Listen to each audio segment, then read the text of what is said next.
الصلاة والسلام عليك يا رسول الله وعلى آلك وأصحابك يا حبيب الله. الصلاة والسلام عليك يا نبي الله وعلى آلك وأصحابك يا نور الله. درود پاک پڑھنے کے بے شمار فضائل و برکات ہیں. من صلی علی او سأل لی الوسیلۃ حقت علیہ شفاعتی یوم القیامہ.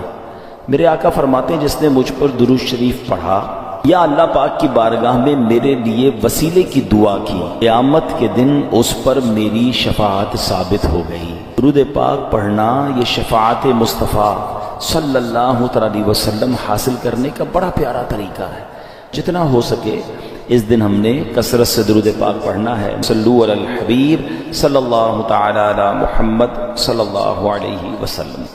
اس مہینے کی شان کیسی ہے اس کے بارے میں نبی پاک علیہ الصلوۃ والسلام جب رجب آتا تھا نا تو میرے آقا یہ دعا فرمایا کرتے، اللہم بارک لنا فی رجب و شعبان و بلغنا رمضان. اے رب کریم میں رجب اور شعبان میں برکت عطا فرما.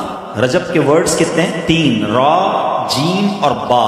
علماء کہتے ہیں اس کی انٹرپریٹیشن بڑی خوبصورت علماء نے بیان کی. را سے مراد رحمت الہی، جیم سے مراد بندے کے جرم، با سے مراد بر یعنی بھلائی. گویا اللہ کی رحمت یہ اعلان کر رہی ہے کہ میری رحمت اور میری بھلائی کے درمیان میرے بندوں کے جرموں کو کر دو تاکہ میری رحمت اس کی بخشش فرما. This is the time to repentance. رجب توبہ کا مہینہ. سبحان اللہ. رجب کے بارے میں آتا ہے کہ رجب اللہ کا مہینہ ہے. احادیث میں ملتا ہے رجب اللہ کا مہینہ.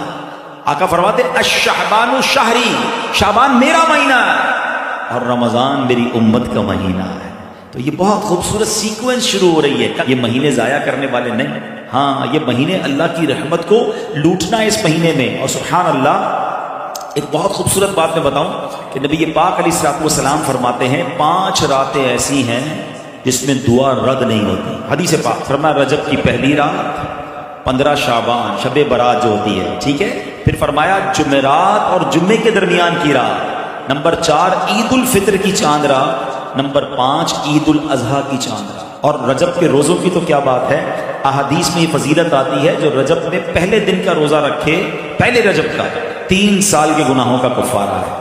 دوسرے دن کا روزہ رکھے 2 سال کے گناہوں کا کفارہ، اور تیسرے دن کا روزہ رکھے تو 1 سال کے گناہوں کا کفارہ. پھر پورا رجب جو ہے وہ ہر روزہ جو ہے وہ 1 مہینے کے گناہوں کا کفارہ ہے. اب تو سردیوں کے دن ہیں، ویسے ہی ہم میں سے کئی لوگ لیٹ لنچ کرتے ہیں، 6 سوا 6 بجے افطار ہو جاتا ہے. ہو سکے تو نفلی روزے رکھیں، یہ عبادت کا مہینہ ہے. علامہ صفوری رحمۃ اللہ تعالی علیہ فرماتے ہیں کہ رجب بیج بونے کا مہینہ ہے، شعبان پانی ڈالنے کا مہینہ ہے، اور رمضان فصل کاٹنے کا مہینہ ہے.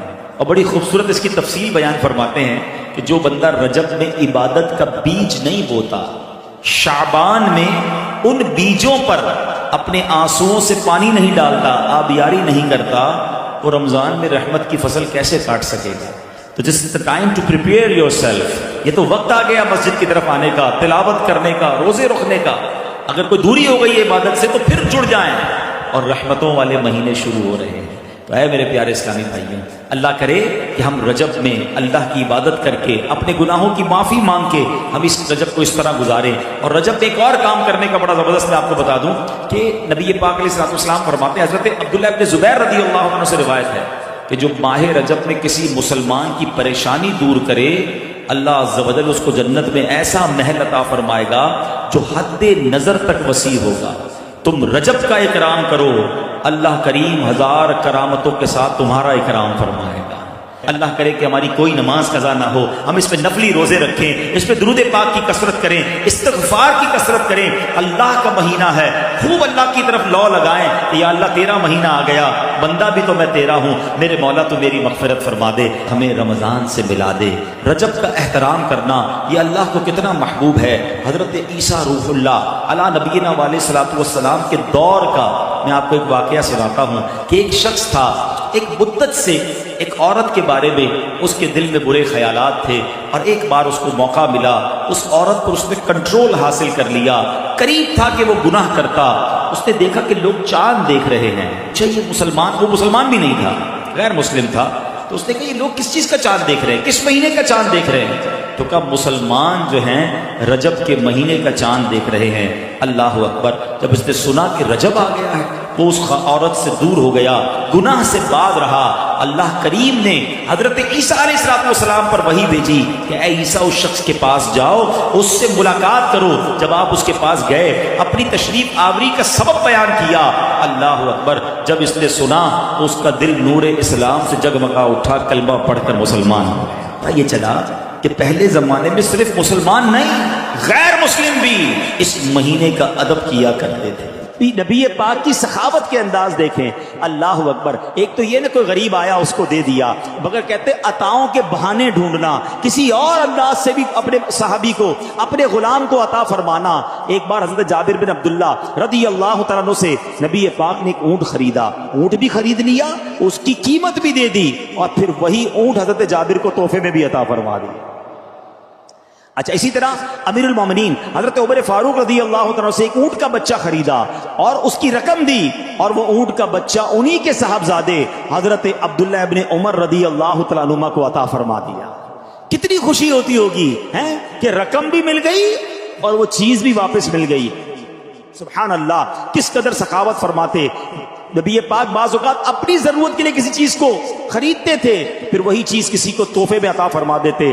ہمیں بھی چاہیے کہ ہم نبی پاک کی سنت کو ادا کیا کریں، اپنے مسلمان بھائیوں کو تحفہ دیا کریں۔ اچھا، تحفہ دینے میں اس کے دل میں خوشی بھی داخل ہوتی ہے اور عداوت دور ہوتی ہے۔ بعض اوقات دلوں میں دوریاں ہو چکی ہوتی ہیں، بعض اوقات ہماری کوئی بات کسی کو بری لگ گئی ہوتی ہے، تو اگر دوستی کرنا چاہتے ہو نا، حسد کو دور کرنا چاہتے ہو، کینے کو دور کرنا چاہتے ہو، مسلمانوں میں محبتیں بڑھانا چاہتے ہو، تو وہ تحفے کی عادت کو بھی اپنائیے۔ نبی پاک علیہ الصلوۃ والسلام فرماتے ہیں ایک دوسرے کے ساتھ مصافحہ کرو، یعنی ہاتھ ملاؤ، اس سے کینہ جاتا رہے گا، اور ہدیہ یعنی تحفہ بھیجو، آپس میں محبت ہوگی، دشمنی جاتی رہے گی۔ آج کے معاشرے میں کتنی محبت کی ضرورت ہے، اتنا فرسٹریشن بڑھ گیا ہے، آج آپس میں نفرتیں بڑھتی جا رہی ہیں۔ تو اے میرے پیارے اسلامی بھائیوں، سلام کو عام کریں۔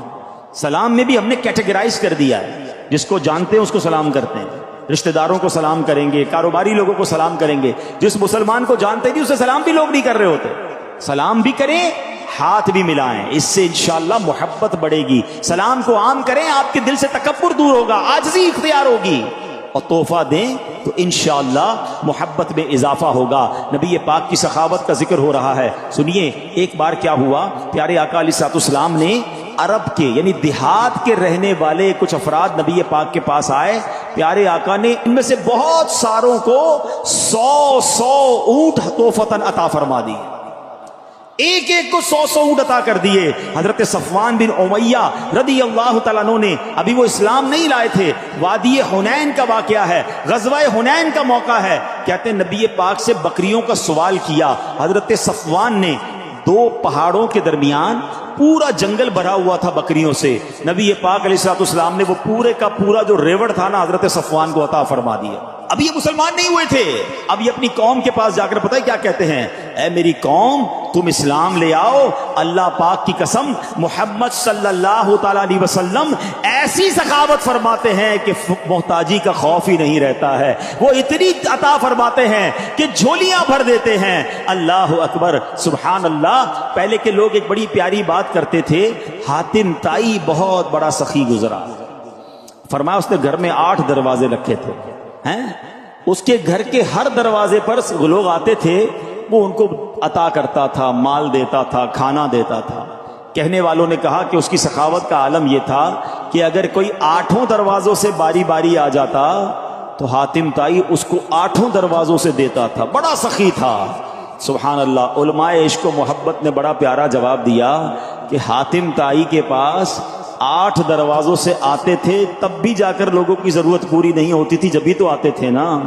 میرے آقا کا دربار وہ ہے جو ایک بار چلا جائے، اور نبی پاک نگاہ رحمت فرما دیں تو اتنا عطا فرماتے ہیں، اتنا دیا کہ دامن میں ہمارے سمایا نہیں ہے، کہ نبی پاک علیہ الصلوۃ والسلام کی اس ایک دن کی سخا، اس ایک دن کی عطا جو غزوہ حنین کے موقع میں نبی پاک نے فرمائی، فرمایا بادشاہوں کی عمر بھر کی سخاوت و بخشش سے زیادہ تھی۔